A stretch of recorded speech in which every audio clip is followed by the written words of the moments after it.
Olá, estamos dando início a mais um programa Debates Le Monde Diplomatique Brasil, uma iniciativa do jornal Le Monde Diplomatique Brasil, em parceria com a TV PUC, com o canal universitário e com a TVT, a TV dos Trabalhadores. Hoje nós vamos tratar de uma coisa que está sendo uma inovação que perturba o nosso ambiente.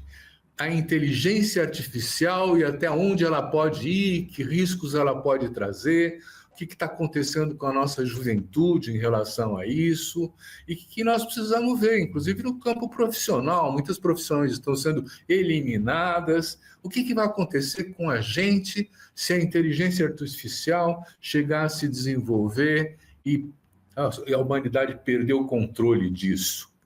Além disso, é uma manipulação, quer dizer, as Big Techs parece que usam algoritmos para poder entrar no coração das pessoas que estão assistindo os programas e, na verdade, influenciar suas opiniões, né? É uma problemática complexa, tem uma legislação no Congresso que está procurando disciplinar isso, e nós vamos conversar hoje com um especialista sobre essa área que eu quero apresentar para vocês agora. Eu quero apresentar o Tarcísio da Silva. Ele é doutor em Ciências Humanas e Sociais pela Universidade Federal do ABC. Ele tem estudado a regulação da inteligência artificial durante anos, né? E tem tido a oportunidade de acompanhar todo esse processo. Eu quero agradecer, Tarcísio, a sua presença aqui, vai ajudar muito a gente a compreender essa situação toda, né? E eu começaria a perguntar, assim, de uma maneira bem ampla, bem geral, essa questão. Por que precisa regular a inteligência artificial? Que danos ela pode causar para a gente? Olá, Silvio. Olá, todo mundo que acompanha o programa. Muito obrigado pelo espaço, pelo papo, né? Eu acho que essa questão é uma das mais importantes hoje, né?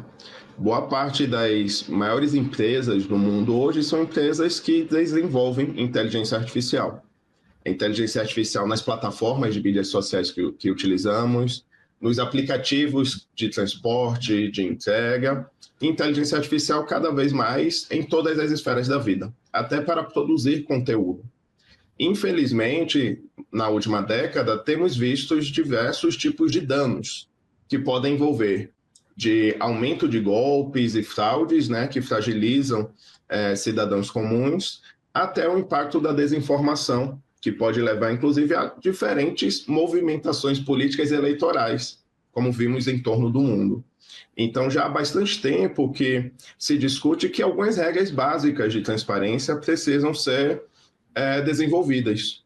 Sobretudo porque o que estamos vendo é que as empresas que têm, literalmente, milhares de cientistas e engenheiros e poderiam estar agindo de uma forma mais responsável, não estão fazendo. E aí temos um problemão em mãos e provavelmente cada um de vocês já viu, né, algum tipo de impacto, que vai de deepfakes até fragilização do emprego e do trabalho. O que é uma deepfake? Bom, deepfake hoje, esse termo se popularizou um pouco, é basicamente conteúdo de vídeo ou imagens que representa alguém de uma forma completamente falsa e sintética. Por exemplo, um vídeo que mostraria, por exemplo, um político apertando a mão de um criminoso conhecido, sendo que isso nunca aconteceu de verdade. Isso já tem sido utilizado para campanhas políticas defamatórias e, infelizmente, também tem sido utilizado para violência de gênero. Por exemplo, a simulação de, sobretudo, mulheres, né, supostamente tendo relações sexuais ou em conteúdos pornográficos, sendo que isso nunca aconteceu e sem um consentimento delas. Isso tem acontecido, inclusive, em escolas, o que gera novos desafios para a juventude, para professores e para todas as famílias. Pois é. Você sabe que, falando em escolas, outro dia eu estava conversando com os jovens, né? E uma menina do 9º ano, ainda não tinha entrado no colegial, né? Ela falava assim: eu só faço agora os meus trabalhos com o ChatGPT, né? Isso não tem implicações na educação? Acredito que sim. Há diversos estudos mostrando, né, que a utilização destes chatbots, como o ChatGPT, Claude, o Gemini do Google, oferecem riscos ao desenvolvimento intelectual das pessoas e também uma maior possibilidade de, digamos assim, perda, né, do controle do que a gente lê, do que a gente produz e do que a gente compreende. Para dar um exemplo prático relacionado a uma das minhas áreas de estudo, que é o combate ao racismo, um estudo lançado ano passado na revista Nature, salvo engano, né, que é uma das revistas mais reconhecidas do mundo, mostrou que chatbots, como o ChatGPT, têm cuspido informação incorreta sobre coisas relacionadas à medicina e raça que já foram superadas há décadas e décadas na área da saúde. Mas como esses sistemas são construídos de forma sem uma curadoria fina, eles acabam reproduzindo desinformações e erros científicos que a área já superou há muito tempo. Ou seja, eles desenterram erros, desenterram pseudociência. E quando, enquanto estudantes, né, seja do ensino básico, seja da graduação e das universidades, somos empurrados, né, a utilizar essas ferramentas por causa de eficiência e rapidez, a gente perde o controle disso e deixamos as nossas opiniões, as nossas ideias na mão de um punhado de empresas, que também já sabemos que tem projetos políticos. Isso é um risco enorme, não só para a ciência, mas também para a democracia. Tá, mas eu estava imaginando uma coisa, quer dizer, talvez não seja só a questão da inteligência artificial, seja uma combinação com o uso de novas tecnologias e novos instrumentos. Mas a quantidade de horas, por exemplo, que a nossa juventude está passando de pendurada no celular, né, olhando, tendo foco em muitas coisas, quer dizer, uma multiatenção, falta de concentração, isso influi na educação? Sim, há estudos que demonstram, né, que o excesso de estímulos pode prejudicar alguns tipos de construção de raciocínio, capacidades argumentativas. E aí tivemos, né, uma novidade recente no Brasil, que foi a aprovação, né, da proibição de celulares no espaço escolar em si. Essa é uma medida controversa, né? Diferentes organizações têm opiniões diferentes sobre isso, mas há alguns dados mostrando e alguns relatos como isso cria um espaço que não é dependente da tecnologia, onde o espaço escolar, o espaço de diálogo, construção de sociabilidade, construção de afetos, construção da relação comunitária e com professor e estudante são preservados. Porque, infelizmente, nos últimos anos, boa parte do uso de internet, seja na web, seja em aplicativos do celular, é muito concentrado através de poucas empresas, né? Como o Facebook, que é da Meta, né? E o Instagram, que é do mesmo grupo, os aplicativos da TikTok e afins. Então, na verdade, a iniciativa de estabelecer alguns espaços desconectados pode ser visto como algo muito produtivo para o desenvolvimento de outras experiências. Não precisamos estar conectados 100% do tempo. E sempre vale nos perguntar, essa ideia de hiperconexão realmente é algo de interesse das pessoas, dos estudantes, ou do modelo de negócio das empresas, né? E a gente está agora descobrindo algumas respostas sobre isso. Pois é, um tempo atrás, as Big Techs se defendiam dizendo que eram intermediadoras de conteúdo, né? Quer dizer, elas não botavam a mão na linha editorial, se tivesse alguma, né? E hoje em dia já não é mais assim. Você está falando das Big Techs. O que nós conhecemos das Big Techs em termos de eventuais transgressões?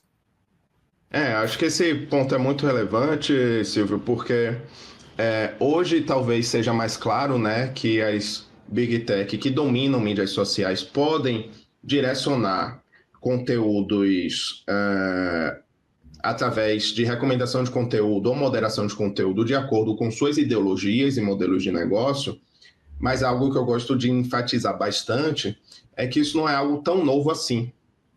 Salvo engano, entre 2012 e 2014, ou seja, né, cerca de 12 anos atrás, pesquisadores da própria Meta, né, que é a empresa que gerencia o Facebook, nem tinha esse nome na época, né, mas enfim, pesquisadores do Facebook, fizeram um experimento de manipulação emocional, onde 800 mil pessoas em torno do mundo, com foco nos Estados Unidos, foram divididas em grupos. Algumas delas receberam conteúdos positivos, conteúdos felizes, outras receberam conteúdos negativos, conteúdos trágicos, né?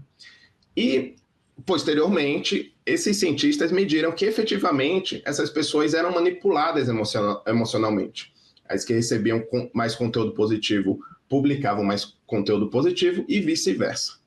Eu gosto de enfatizar que isso foi descoberto através de um artigo científico publicado pelos cientistas do Facebook de forma explícita.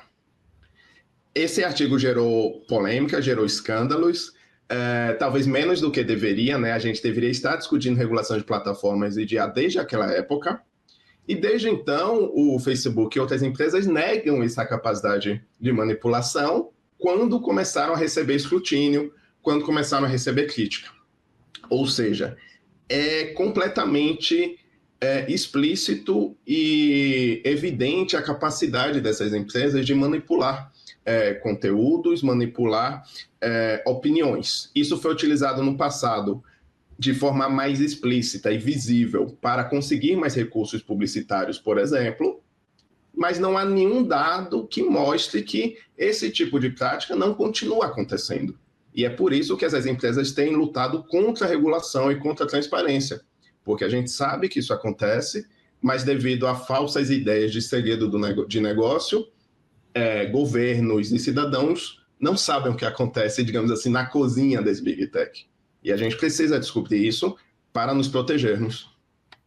Então, já há algum tempo atrás, houve aquela denúncia da Cambridge Analytica, né, que começou a fazer esses estudos de comportamento, essa percepção de como é que o consumidor se sensibiliza para poder comprar um produto novo. Começou pelo consumo mesmo, pela venda das coisas, né? E depois migrou para a política, influenciando eleições em várias partes do mundo, inclusive aqui, né? Quer dizer, eu queria entender se esse tipo de atuação da Cambridge Analytica estava trabalhando também com inteligência artificial ou não. Sim, a Cambridge Analytica foi baseada na construção de modelos algorítmicos, né, e de predição baseados em conhecimento, né, da psicologia, conhecimento behaviorista, né, conhecimento comportamental e inteligência artificial e Big Data. Essa metodologia foi aplicada por grupos políticos de extrema-direita ligados à supremacia branca em vários ambientes diferentes, como Steve Bannon, que influenciou eleições na Inglaterra, eleições nos Estados Unidos e eleições no Brasil. Mas eu vejo a Cambridge Analytica como uma espécie de bode expiatório. No momento que o escândalo foi a público, se tratou, sobretudo, de um escândalo sobre vazamento de dados, né? Porque, supostamente, uma empresa externa teve acesso a uma quantidade enorme de dados do Facebook e construiu os modelos a partir dali. Mas há várias informações mostrando que essa empresa tinha acesso privilegiado a profissionais e a gerentes e diretores do Facebook, e o fato de uma empresa externa conseguir acesso aos dados e fazer tudo isso só mostra, na verdade, que empresas como o Facebook têm capacidade de fazer algo muito mais complexo, porque tem acesso a todos os dados e aos melhores cientistas e engenheiros, né, do mundo.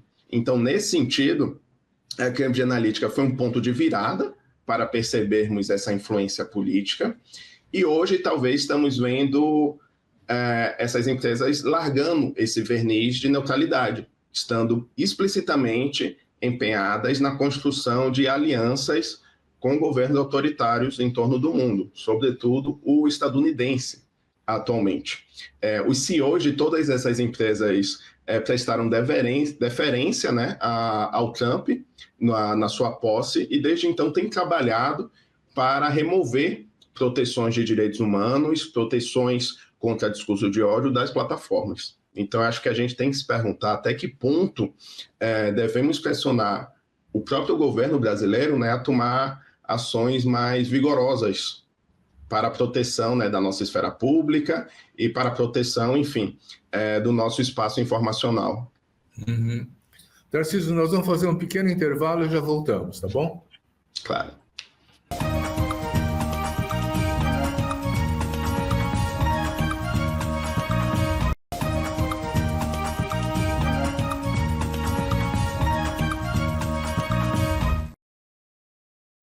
Antes de passar para outro assunto, eu não tenho muita informação, mas me parece que o Supremo Tribunal Federal proibiu a operação de algumas plataformas aqui no Brasil, e nos Estados Unidos está se pensando em fazer uma retaliação que implicaria, inclusive, em acusar o Supremo, né, de limitar os negócios. E como é que você está vendo isso? É um embate mesmo? Sim, eu acredito que a gente está vendo a interferência geopolítica, digamos assim, de algumas empresas, sobretudo estadunidenses, que tentam evadir das responsabilidades relacionadas a nosso modelo, né, jurídico e de proteção de direitos no Brasil. Um exemplo mais explícito é a ideia de liberdade de expressão. A liberdade de expressão no Brasil não é considerada, digamos assim, um passe livre para discurso de ódio, discursos nazistas, enquanto nos Estados Unidos, teoricamente, né, na ideologia de superfície, a liberdade de expressão seria absoluta, mas a gente sabe que isso não é verdade, né? A gente sabe que grupos nazistas nos Estados Unidos têm mais liberdade de expressão do que grupos socialistas ou do que o movimento negro. Então, nesse sentido, tivemos alguns avanços que, por exemplo, o STF conseguiu na medida de provar que é possível estabelecer algumas barreiras, como, por exemplo, quando a empresa X, anteriormente chamada de Twitter, negou-se a realizar algumas remoções de conteúdo de perfis depois das decisões judiciais para tanto. E, além disso, algumas dessas empresas têm se negado a estabelecer representações legais no país. Então, nesse sentido, há alguns debates sobre isso, sobre essa controvérsia, mas me parece que a possibilidade do judiciário, considerando, né, todo o devido processo, retirar algumas plataformas de circulação quando elas se engajam explicitamente em ações ilegais, é algo que deve ser louvado. Tem que ser supervisionado e observado pela sociedade civil e por todo o judiciário, claro, mas não é porque nos Estados Unidos essas empresas supostamente têm mais liberdade que elas podem fazer o que quiser em outras jurisdições. Uhum. Tarcísio, a gente viu os representantes, os donos das Big Techs, presentes na posse do Trump, né? Nesse segundo mandato dele. Elas são todas iguais ou a gente pode diferenciar entre elas? Essa é uma pergunta que talvez eu não tenha uma resposta assim tão direta, mas me parece que boa parte das grandes Big Techs associadas ao capital financeiro têm incentivos de negócio que envolvem a evasão de responsabilidades, porque desenvolver sistemas seguros e responsáveis é literalmente caro, por um lado, então você tem os incentivos econômicos para que essas empresas tentem não oferecer nenhum tipo de transparência ou escrutínio, e todas elas são de um modo ou de outro ligadas, né, à ideologia de domínio imperial estadunidense. Então, nesse sentido, boa parte das grandes empresas de Big Tech tentam construir a oligopolização das tecnologias, né, e das plataformas para dominar os mercados mundialmente. E, para isso, se fiam, né, inclusive, no apoio de pressões geopolíticas e econômicas do Estado estadunidense. Então, de certa forma, seria possível dizer que essas grandes empresas de Big Tech, né, todas têm esses incentivos nocivos e antissociais, por um lado. que não significa que todas as tecnologias, todas as plataformas necessariamente serão assim. O próprio Brasil, né, alguns mandatos atrás, né, alguns governos atrás no âmbito federal, por exemplo, ensaiou a perspectiva de utilização de softwares de código aberto. Mas o lobby de empresas como a Microsoft atropelou esse movimento e hoje, por exemplo, apesar da Microsoft estar completamente vinculada, né, a alguns projetos do Estado estadunidense, é utilizada pelo Estado brasileiro para várias funções diferentes, o que mina a nossa soberania. Literalmente, de um dia para o outro, uma empresa como a Microsoft pode, por exemplo, deletar bases de dados, deletar e-mails de autoridades, como está acontecendo no contexto dos Estados Unidos e de Israel.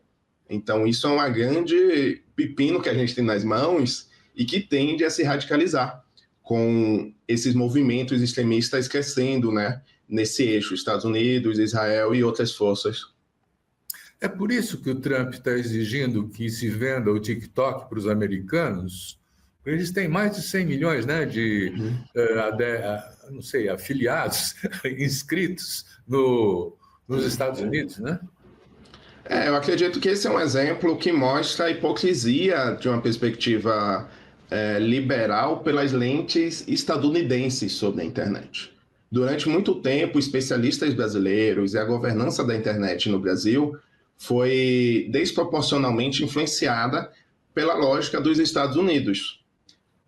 Só que é muito fácil você defender liberdade irrestrita, que a internet não deveria ser regulada, se todas as grandes empresas da internet estão associadas à sua ideologia e estão sob o seu domínio. Na medida em que a China começa a avançar, né? Mesmo com suas controvérsias, né? Afinal de contas, o TikTok na China é outra coisa, né? A própria China regula as suas empresas, né? Que são empresas, não são do Estado chinês, não são do Partido Comunista Chinês. Empresas como a TikTok e essas várias grandes oligopólios, né, da China, como Tencent, ByteDance, etc. Mas a enormidade, né, do TikTok na população estadunidense levou o governo americano, né, a impor restrições a essa plataforma, supostamente por questões de defesa ou evitar vazamento de dados ou porque estava se gerando muita informação sobre os estadunidenses e essas informações estavam em outro estado, literalmente, né? Ou seja, os Estados Unidos, né, falou de forma explícita as táticas que eles já implementam há décadas em torno do mundo. E aí o Brasil precisa finalmente, nem que seja agora, né, com esse desvelamento, reagir e entender que IBM, Microsoft, Google não são nossos parceiros, não são empresas que estão fiadas apenas por viés econômico, e mesmo se estivessem apenas motivadas por viés econômico, ainda assim devem prestar responsabilidade, prestar escrutínio, né, a demandas sociais de transparência e de responsabilidade. Quer dizer, nós estamos extremamente vulneráveis, né? Porque, de alguma maneira, essas plataformas que têm sede nos Estados Unidos poderiam até cortar a internet no Brasil, não é?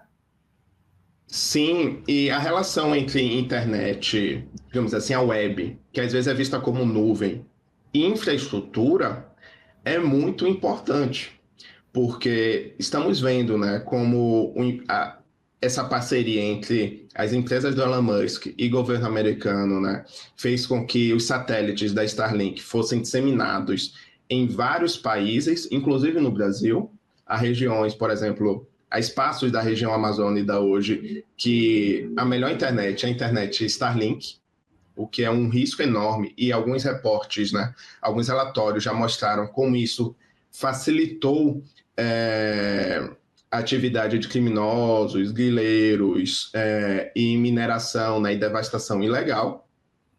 E também temos as infraestruturas de internet, que são, para além dos satélites, né, que obviamente também são físicos, que são físicos, inclusive, em termos de cabos, né? Os cabos submarinos que circulam boa parte, né, da internet em todo o mundo são de poucas empresas, e cada vez mais essas empresas que nasceram, né, com mídias sociais e plataformas investem em cabos submarinos da internet para a conexão, né, entre os continentes.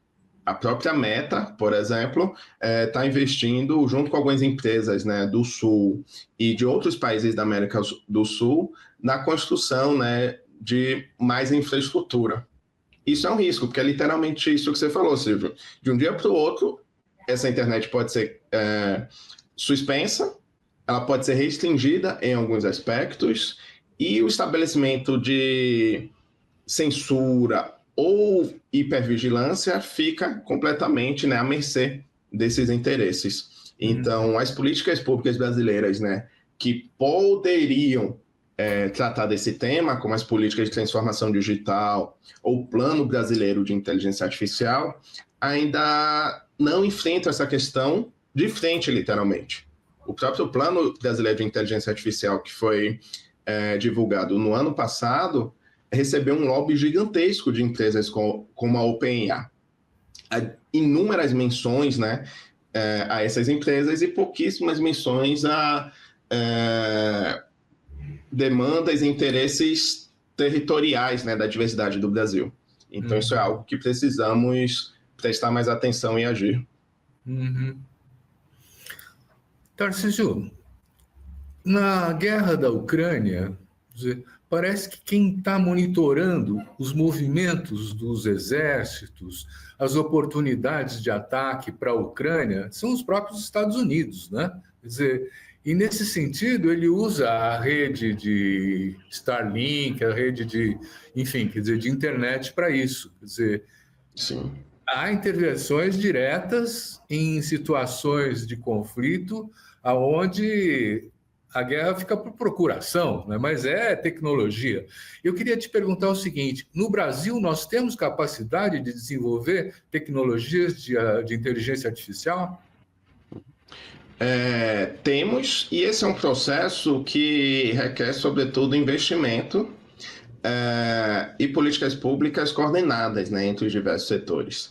Esse caso da Ucrânia é muito interessante porque ele demonstra como boa parte da infraestrutura e desenvolvimento tecnocientífico de comunicação digital hoje está ligado direto e indiretamente a esforços de guerra e a esforços, né, ligados à dominação do território.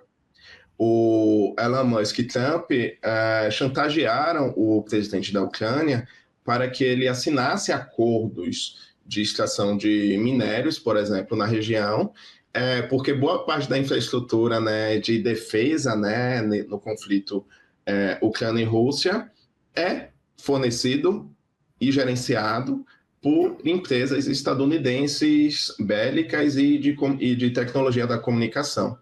Então, nesse sentido, por mais que pareça algo que está longe, né, do nosso alcance imediato, né, desenvolver sistemas de infraestrutura para conexão ou sistemas de desenvolvimento, né, de modelos de linguagem e inteligência artificial completamente, digamos assim, nacionais, duas coisas podem ser lembradas. O primeiro é que nada vai nascer exatamente do zero, porque boa parte das tecnologias, métodos e modelos são desenvolvidos de forma gradual, né? Então temos décadas de conhecimento que podem ser operacionalizados. E o segundo é que é necessário olhar para os contextos futuros. O Brasil é um país, né, que tem uma das maiores reservas de água, tem uma das maiores florestas, né, e biodiversidade do mundo. E, a rigor, né, além da produção alimentar que o Brasil faz, estamos num contexto que as metas climáticas de aquecimento já foram por água abaixo. Teremos um panorama futuro, provavelmente, de crise climática, colapsos sociais, e se a gente não começar a se preparar por agora, seremos um estado que perderá muito nesse futuro, né? Então, o Brasil pode utilizar sua vocação, digamos assim, de liderança ambiental associada com essa projeção de futuros para se proteger desde agora, efetivamente. Senão vai acontecer o que está acontecendo com a Palestina, o que está acontecendo com a Ucrânia, e como grandes forças, né, estão ameaçando até espaços do chamado primeiro mundo, né, como a Groenlândia, por exemplo. Então, a questão de sobrevivência, de fato. Uhum. Então, eu vou fazer uma pergunta para você, em seguida vamos fazer um segundo intervalo, e aí você vai pensando na pergunta, né? Quer dizer, Claro. o tema é a regulação da inteligência artificial, né? Quer dizer, a tecnologia avançou, o mercado se apropriou desses instrumentos para poder maximizar lucro, né? E está sacrificando, inclusive, vamos chamar assim de uma maneira geral, a nossa humanidade enquanto pessoas, enquanto civilização, né? Quer dizer, eu queria saber se você conhece experiências de ter controle dessa inteligência artificial em outros países que tenham tido sucesso, tá bom? Então vamos agora ao nosso segundo intervalo.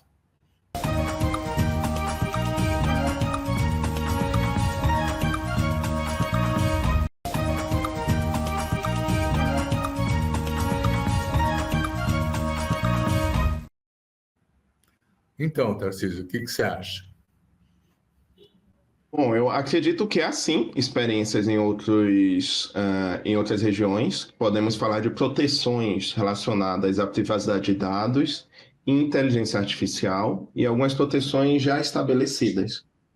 Por exemplo, muito se fala nos Estados Unidos e no Brasil de que a China, por exemplo, tem um score social que pontua cidadãos e a partir daí eles podem ter acesso a um ou outro recurso de forma mais veloz ou não, o que é algo problemático, com certeza, mas é importante lembrar ao mesmo tempo que há vários ranqueamentos, digamos assim, nos países mais explicitamente, né, alinhados com a ideia de livre mercado, que também cortam, né, digamos assim, oportunidades de vida das pessoas. Um exemplo é o score de crédito financeiro, que em países como Estados Unidos e Brasil define se a pessoa vai conseguir, por exemplo, alugar uma casa, vai conseguir um crediário, vai conseguir acessar algum recurso físico.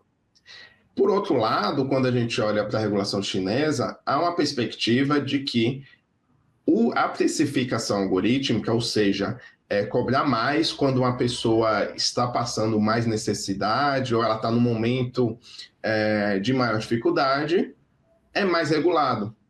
Enquanto nos Estados Unidos temos tecnologias que utilizam patentes, por exemplo, que querem identificar se uma pessoa está trêmula, porque ela está balançando o celular, por exemplo, como indicador de status emocional para essa pessoa ser cobrada mais ao pedir um carro, que talvez ela esteja com medo, ela esteja em perigo.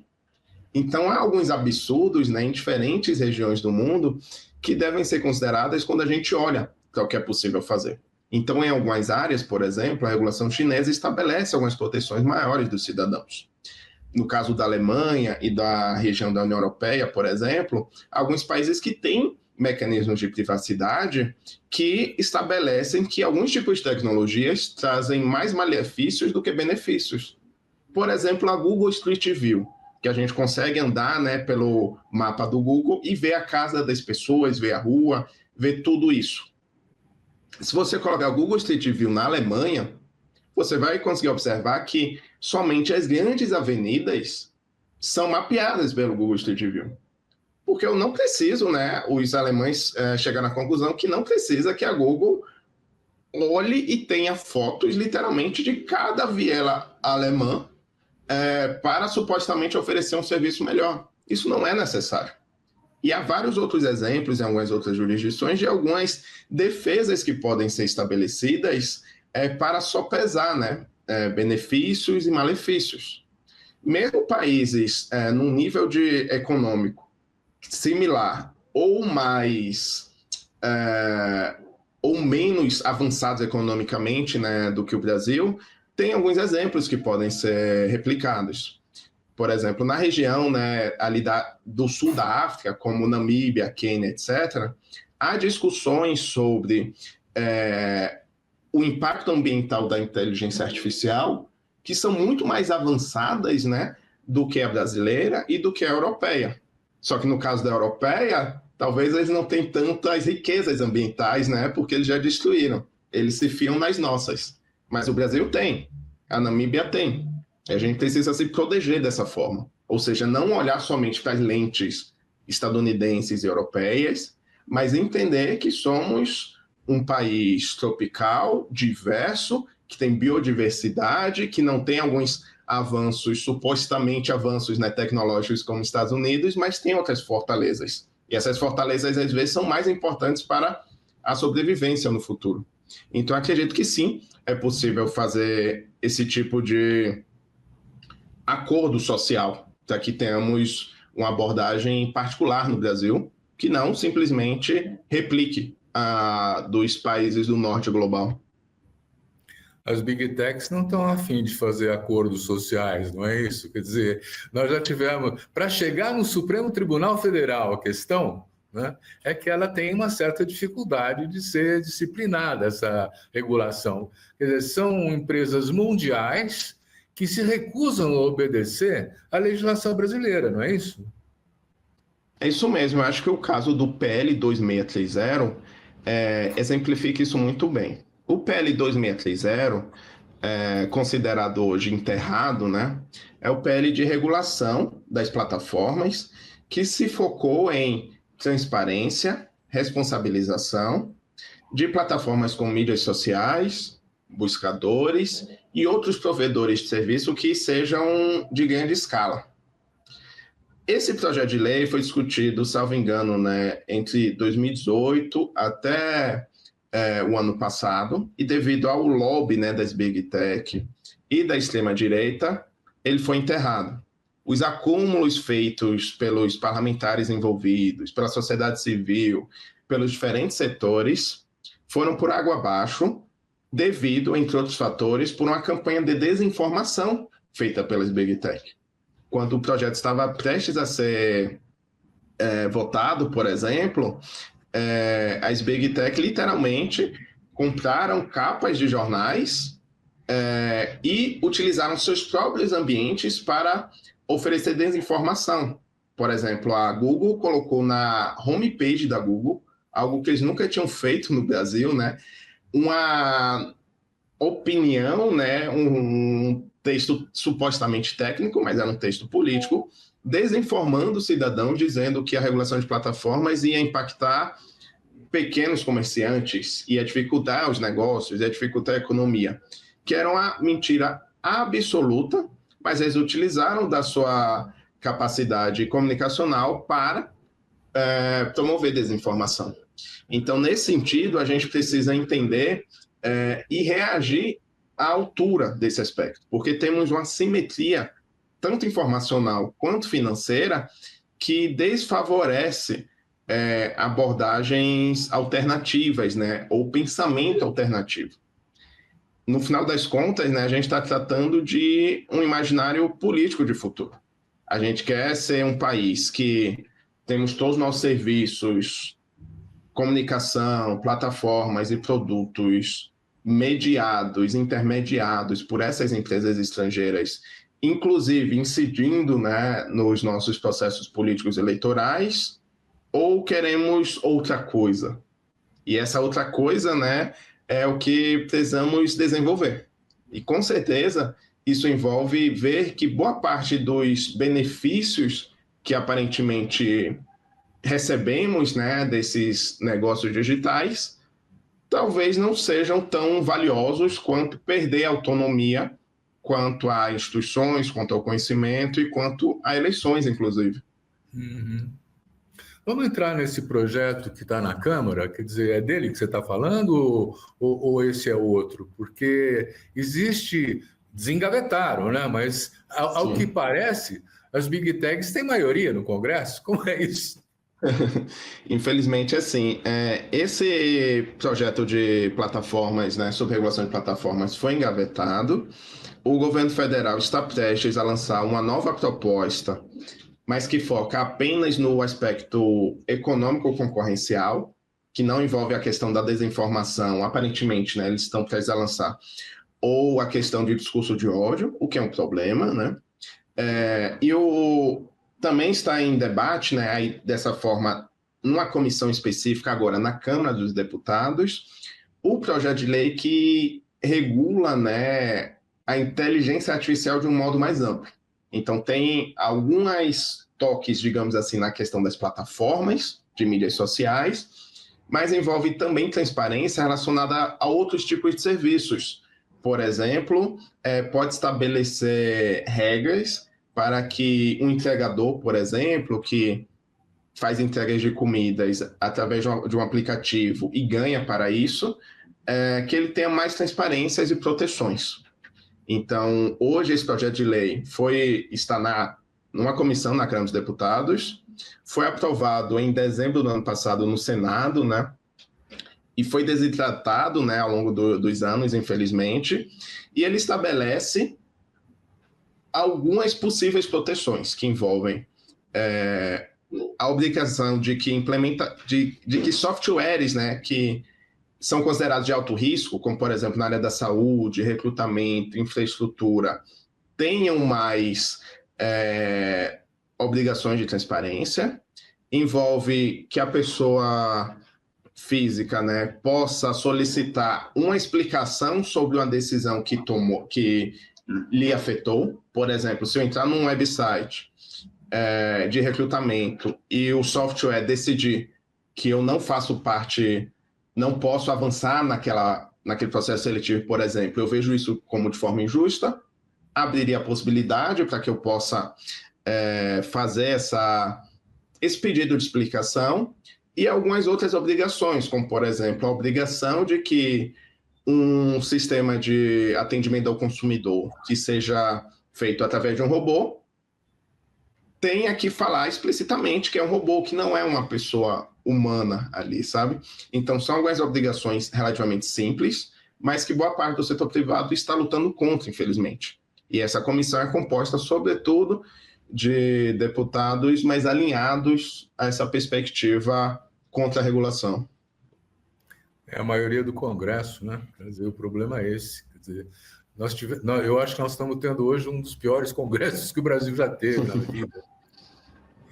Mas eu queria também entender alguns riscos da inteligência artificial. Uhum. Aparentemente, ela suprime empregos, né? E tem algumas estimativas que falam da ordem de 20% dos empregos agora, não é para depois. Né? Quer dizer, ela também não facilita o desenvolvimento do aprendizado nas escolas, porque ela faz o que o estudante deveria fazer. Né? Quer dizer, quais são os limites, o que são os danos que essa inteligência artificial pode trazer para esse momento? Ou é uma virada cultural que a gente tem que entender como uma mudança civilizacional, hein? Não, eu acredito que é um avanço do capital tentando erodir alguns avanços sociais e de direitos que conquistamos a muito custo nos últimos 80 anos, digamos assim, né? Em relação ao emprego, por exemplo. Mesmo antes, sei lá, de pensarmos que a inteligência artificial pode, teoricamente, substituir um profissional em uma determinada função, a ideia da inteligência artificial já tem sido utilizada para erodir consensos relacionados ao trabalho. Quando a gente olha para plataformas de serviços como aplicativos para transporte, aplicativos de entrega, aplicativos para você contratar uma faxineira, por exemplo, boa parte dessas grandes empresas que oferecem esses aplicativos utilizam dados inteligência artificial para otimizar, de um lado, né, a fatia, né, lucrativa em relação aos consumidores, e de outro, erodir, né, a remuneração dos trabalhadores. E também estabelecido de um modo que o trabalhador não é chamado de trabalhador, é chamado de colaborador, de prestador de serviço pontual. Então, isso já é algo que está acontecendo. O crescimento da informalidade através desses aplicativos é um projeto de erosão do trabalho. E essa assimetria informacional significa que continuamente esses aplicativos são implementados para diminuir as vantagens aos prestadores de serviço. Quando pensamos, por exemplo, aplicativos de transporte, eu imagino que boa parte das pessoas que está assistindo aqui consegue ver que a qualidade do serviço e os preços hoje são muito menores do que eram há 4 anos atrás, quando esses aplicativos tomaram de assalto, digamos assim, né, os mercados de transporte no Brasil. Tem suas vantagens, mas, ao mesmo tempo, isso significa uma plataformização, uma intermediação dos serviços que só favorece essas empresas. Então, se aumenta a informalidade e vai, aos poucos, diminuindo a qualidade do serviço até digamos assim, uma camada óptima que mantenha o prestador de serviço ali e mantenha o consumidor, e as condições vão sendo gradualmente erodidas. Isso significa um maior crescimento, né, da desigualdade. Desde a pandemia, essa aceleração digital, organizações como a Oxfam identificaram que a desigualdade aumentou enormemente. Faz 30 anos, segundo um relatório recente da Oxfam, que não tínhamos, ao mesmo tempo, aumento da desigualdade e aumento da pobreza ao mesmo tempo. Então, esses aplicativos, esses negócios digitais já estão utilizando a inteligência artificial para isso, para erodir o trabalho e o emprego. E agora, com essa nova onda, né, dos chamados modelos de linguagem, que supostamente podem fazer textos originais, que não são originais, são plágios elaborados de conteúdos que foram extraídos da web, de bibliotecas, de livros ilegalmente, parece oferecer um texto, por exemplo, um vídeo de boa qualidade, que não se aproxima, né, da qualidade produzida por um humano, mas para o capital isso pouco importa. É um modo de oferecer mais conteúdos e serviços de forma concentrada, ao mesmo tempo eliminando supostamente, né, os trabalhadores, e acaba também diminuindo a qualidade, né, do que a gente tem acesso. Então, nesse sentido, é um projeto de concentração. Só que me parece que esse projeto tem um limite. Porque, afinal de contas, se não temos trabalhadores remunerados, não temos compradores. E é o que a gente está vendo agora, né? Com o aumento da violência global e armamentismo, é a reação a essa mesma estrutura. É um sistema que erode as condições sociais e cria o aparato militar e policial para gerir essas pessoas. Então, é uma dinâmica muito perigosa para o futuro. Nós vamos fazer um último intervalo e já voltamos.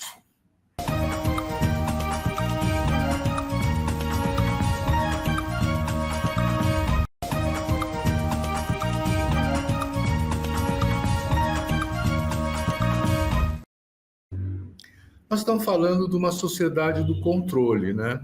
Eu me lembro, por exemplo, de ter lido há décadas atrás o George Orwell, 1984, e outros livros dessa ordem, que falavam de que havia a possibilidade de monitorar a atitude de qualquer indivíduo, né?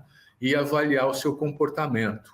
Hoje em dia nós temos, por exemplo, câmaras espalhadas nas cidades para identificar visualmente e reconhecer pessoas. Sim.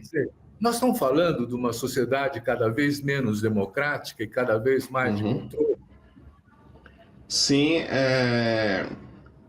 há estudos que mostram, né, como o desenvolvimento da visão computacional, que são os softwares que conseguem identificar alguma coisa na imagem, isso pode ter vários fins, né? Por exemplo, na indústria, você identificar, por exemplo, por onde um carregamento está indo, né, através de um drone, é uma implementação de visão computacional. Mas também visão computacional pode ser o reconhecimento facial de pessoas para perseguir pessoas. E no Brasil isso tem sido implementado de uma forma muito veloz e desastrosa por governadores de diferentes inclinações políticas. E cada vez mais temos a noção de que os projetos, né, de controle, eficiência comercial, eficiência produtiva e controle político são muito conectados. E eu posso dar um exemplo prático, que é um software utilizado pela Amazon nos seus grandes armazéns. É um software, os chamados wearables, ou vestíveis, que é uma pulseira que um trabalhador da Amazon precisa utilizar para monitorar a eficiência dele. O que já é um pouco violento, né? Pensando na autonomia corporal. Através dessa pulseira é possível entender por onde o trabalhador está caminhando, se ele está sendo eficiente e gerar mais dados para melhorar a eficiência da Amazon. Mas foi descoberto também que essa mesma pulseira, que era utilizada supostamente somente para eficiência, também tem sido utilizada para identificar movimentações de trabalhadores no espaço que possam indicar sindicalização. E a empresa possa agir antes que, por exemplo, os trabalhadores se sindicalizem. Ou seja, olha como é violento. Um sistema que controla o trabalhador para uma suposta eficiência, utilizado também para evitar que ele descubra coisas, que ele se articule, que ele se associe politicamente. Então, há muitas tecnologias que são apresentadas como supostamente para algo lúdico ou para algo de fins sociais ou para o bem social, que a rigor, ao fim e ao cabo, estão associadas a projetos autoritários. É o caso do reconhecimento facial, é o caso dos cachorros, robôs, autômatos, que foram apresentados de uma forma lúdica inicialmente e já são utilizados, né, pela violência estatal.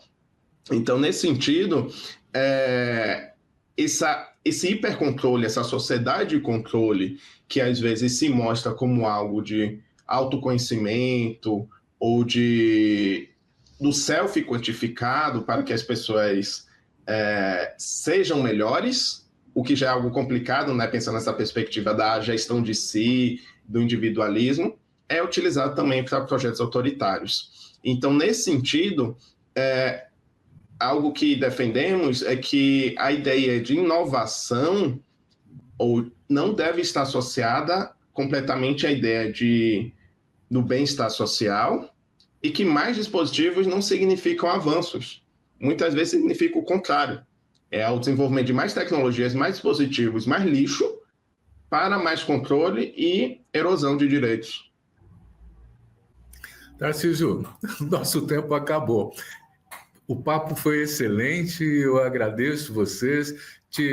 Se você quiser expressar alguma coisa agora, antes de nós concluirmos, por favor. Não, só queria agradecer, né, o espaço, o papo, né, foi muito interessante. E também, né, para não fechar somente com mensagens um pouco negativas, lembrar que todo tipo de... Temos séculos e séculos, né, de histórias de resistências e de desnormalização do que parece o único caminho possível para as coisas, né?